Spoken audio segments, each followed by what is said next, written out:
قل كونوا حجارة أو حديدا أو خلقا مما يكبر في صدوركم فسيقولون من يعيدنا قل الذي فطركم أول مرة فسينغضون إليك رؤوسهم ويقولون متى هو قل عسى أن يكون قريبا يوم يدعوكم فتستجيبون بحمده وتظنون إن لبثتم إلا قليلا وقل لعبادي يقولوا التي هي أحسن إن الشيطان ينزغ بينهم إن الشيطان كان للإنسان عدوا مبينا ربكم أعلم بكم إن يشاء يرحمكم أن يشاء يعذبكم وما أرسلناك عليهم وكيلا وربك أعلم بمن في السماوات والأرض ولقد فضلنا بعض النبيين على بعض وآتينا داود زبورا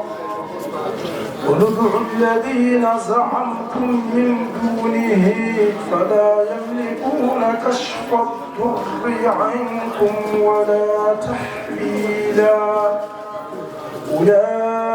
أولئك الذين يدعون يبتغون إلى ربهم الوسيلة أيهم أقرب ويرجون رحمته ويخافون عذابه إن عذاب ربك كان محذورا وإن من قرية إلا نحن مهلكوها قبل يوم القيامة أو معذبوها عذابا شديدا كان ذلك في الكتاب مسطورا وما منعنا أن نرسل بالآيات إلا أن كذب بها الأولون وآتينا ثمود الناقة مبصرة فظلموا بها وما نرسل بالآيات إلا تخويفا وإذ قلنا لك إن ربك أحاط بالناس وما جعلنا الرؤيا التي أريناك إلا فتنة للناس والشجرة الملعونة في القرآن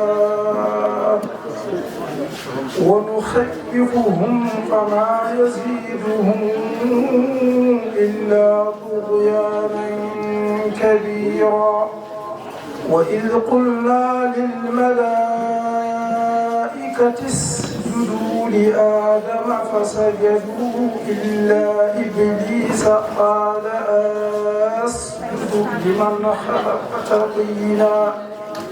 قال أرأيتك هذا الذي كرمت علي لئن أخرتني إلى يوم القيامة لأحتركن ذريته إلا قليلا صدق الله العظيم.